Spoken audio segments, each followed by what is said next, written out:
Hello guys, welcome to my YouTube channel Jojo's basic math. आज हम भिन्नों का जोड़ घटाना गुणा भाग सीखने वाले हैं। ठीक है, हालांकि हमने कई क्लासेस कई बार बनाई हैं, लेकिन आप लोगों का डिमांड रहता है कि मैम एक बार फिर से बता दीजिए। ठीक है, तो हम यहाँ पे ये क्वेश्चन लेकर आए हैं। तो पहला जो हमारा क्वेश्चन है वो लिखा है 4/3 प्लस 5/6। इसको हमें कैसे सॉल्व करना है।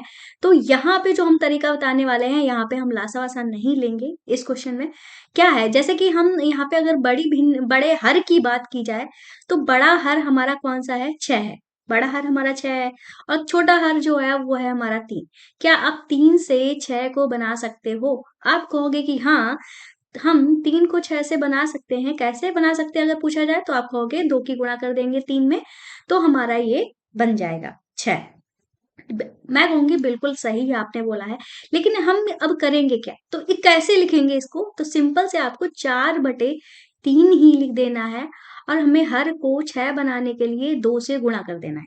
भाई, अगर आपने हर में गुणा की है तो आपको अंश में भी गुणा करना पड़ेगा। ठीक है, अब तो ये हमारा क्या हो जाएगा यहाँ पे, इसको मैं यहाँ पे इजक्वल टू को हटा देती हूँ।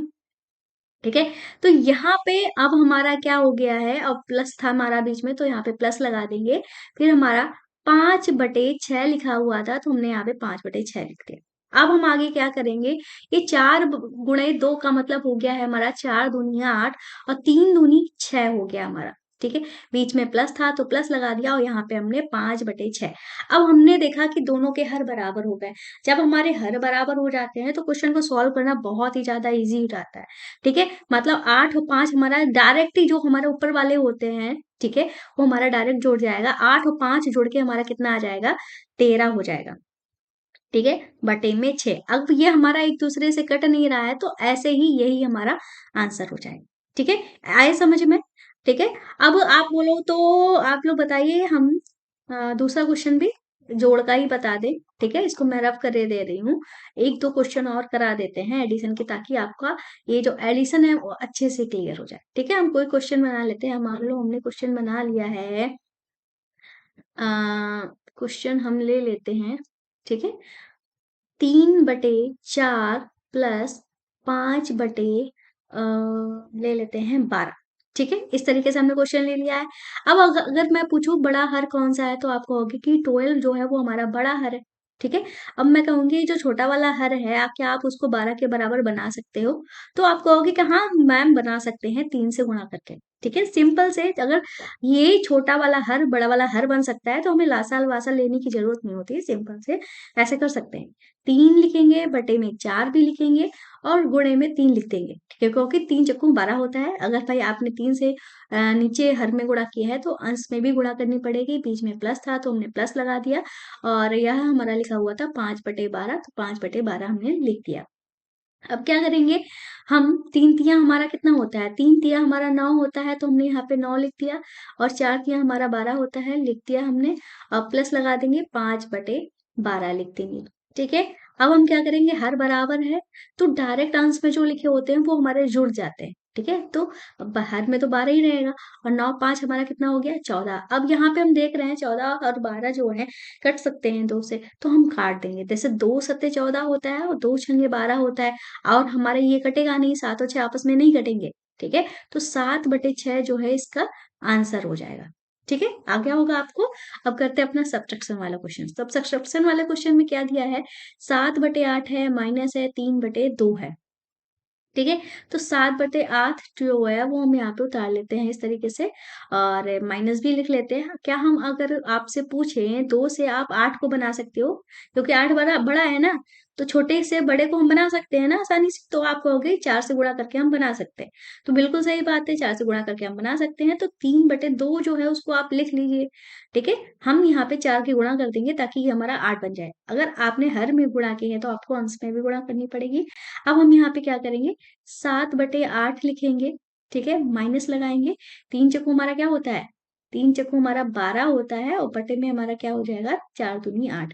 अब हमारे हर सब सेम हो गए हैं, तो अब हम डायरेक्ट ऊपर वाला जैसे कि 7 - 12 है तो घटा देंगे। अब आप कहोगे 7 में से 12 हमारा घटेगा नहीं, तो हम क्या करेंगे भाई, हमने आपको बताया घटाएंगे तो है ही, माइनस का साइन लगा हुआ है तो घटाएंगे तो ही तो हमारा 5 आ जाएगा। पर ये देखेंगे कि बड़ा कौन सा है, 12 बड़ा है, इसके पास माइनस है, तो हम माइनस का 5 लिख देंगे। जो बड़ा होता है उसका ही चिन्ह लगाते हैं। अगर 7 बड़ा होता तो 7 का हमारा प्लस लगता, पर हमारा 7 छोटा है। ठीक है, अब ये हमारे कटेंगे नहीं आपस में, तो 5/8 इसका आंसर हो जाएगा। ठीक है, दूसरा क्वेश्चन हमारा ये हो गया है। अब हम क्या करेंगे, इसको रफ करते हैं। सब्सट्रैक्शन का एक और क्वेश्चन आपको बता देते हैं ताकि आप अच्छे से क्लियर हो जाओ। ठीक है, हालांकि कुछ दिनों से हमारी क्लासेस नहीं आ रही थी क्योंकि मेरी तबीयत जो है वो थोड़ी ठीक नहीं थी, इस वजह से मैंने क्लासेस नहीं की। अब करते हैं दूसरा क्वेश्चन ले लेते हैं। हम ले लेते हैं 5/2 माइनस का 3/4। ठीक है, इस तरीके से हमने क्वेश्चन लिए। बड़ा हर कौन सा है, 4 हमारा बड़ा है। तो आप ये छोटे वाले हर से बड़ा वाला हर बना सकते हो ना, कैसे बना सकते हो, 2 से गुणा करके, सिंपल से। ठीक है, तो यहाँ पे हम 5/2 लिखेंगे और 4 के बराबर बनाने के लिए हम क्या करेंगे, हम यहाँ पे गुणा करेंगे। किससे गुणा करेंगे, 2 से ही गुणा करेंगे। हर में 2 से गुणा किए तो अंश में भी 2 से गुणा करेंगे। माइनस था लगा दिया। अब यहाँ पे 3/4 लिखेंगे। तो 5 दूनी हमारा होता है, कितना होता है, 10 होता है, और 4 2 दूनी हमारा 4 होता है। ठीक है, अब माइनस लगा देंगे, यहाँ पे 3/4 लिख देंगे। अब हर हमारे सेम हो गए तो 10 में से 3 हमें डायरेक्ट ही माइनस कर देने होंगे। चाहे तो आप डायरेक्ट माइनस करके लिख दो, चाहे तो इस तरीके से लिख दो। 10 में से 3 गया, हमारा 7 बचा, बटे में 4 था, 4 लिख दिया। ये हमारे आपस में कटेंगे ही नहीं, तो 7/4 जो है इसका आंसर हो गया। ठीक है, अब हम करते हैं अपना मल्टीप्लीकेशन का क्वेश्चन। तो यहाँ पे हमारा 6/7 गुणा में 42/36 लिखा है। अगर आपस में कट रहे हो तो यहीं पे ही काट देंगे। चाहे तो आप मन हो तो गुणा करिए फिर बाद में काटिए। मैं गुणा नहीं करूंगी, पहले ही यहीं से काट देंगे। जैसे कि 6 एकम 6 और 6 6 36 होता है। ठीक है, 7 एकम 7, 7 छंग 42 होता है। अब 6 एकम 6 और 6 एकम 6। ठीक है, तो हमारा आंसर यहाँ पे क्या आ जाएगा, इधर 1 गुणे 1 का मतलब 1, और 1 गुणे 1 का मतलब 1। तो 1/1 का मतलब हमारा 1 ही होता है, तो इसका आंसर हमारा 1 आ गया। ठीक है, अब हम एक और क्वेश्चन कर लेते हैं, अगर आपकी इजाजत हो तो हम यहाँ पे एक और क्वेश्चन कर लेते हैं मल्टीप्लीकेशन का, तो ताकि थोड़े और अच्छे से आपका समझ में आ जाए। ठीक है, तो अब हम क्वेश्चन ले लेते हैं 7/9 गुणे में 12/18। ठीक है, इस तरीके से हमने क्वेश्चन ले लिया। अब हम चेक करेंगे कि हमारा कोई चीज कट रही है कि नहीं। तो वही हमने रखा है, 7 और 9 तो नहीं कट रहे हैं। 9 से 12 हमारा 3 से कट सकता है, और ये भी हमारे आपस में कट सकते हैं। तो हम कुछ ऐसे ही करेंगे, जैसे 3 से काटेंगे, 3 तिया 9, इसको काटेंगे, 3 चौकू 12। ठीक है, अब हम 2 से काट लेते हैं, 2 दूनी 4 और 2 नेम 18। अब हमारा कुछ कटेगा, तो अब हमारा कुछ भी यहाँ पे कटने वाला नहीं है।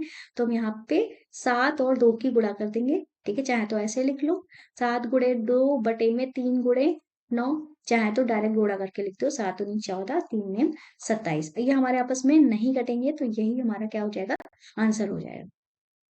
ठीक है, अब इसको करते हैं, ये हमारा 2/3 लिखा है। ठीक है, तो 2/3 हम लिख लेंगे। पहला वाला जो होता है उसको लिख लिया जाता है, और भाग का उल्टा जस्ट लिखा जाता है। यहाँ पे हमारा 3 होना चाहिए। ठीक है, तो 3 हम यहाँ पे लिख देते हैं। ठीक है, और हम भाग का उल्टा क्या होता है, गुणा, वो हमने यहाँ पे लिख दिया। अब 12/9, ये जो हमारा सेकेंड वाला जो होता है इसका भी उल्टा कर दिया जाता है, इसका उल्टा कर दिया जाता है, और इसका, और पहले वाला जो होता है इसका उल्टा नहीं किया जाता है। ठीक है, ये बात ध्यान रखना। तो ये हमारा क्या हो जाएगा, 9/12 हो जाएगा।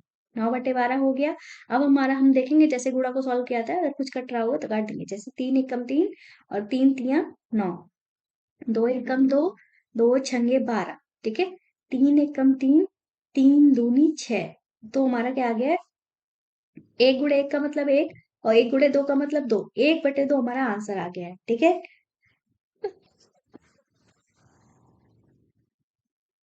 इतना आपको समझ में आ गया। अब अभी और क्वेश्चन कर लेते हैं।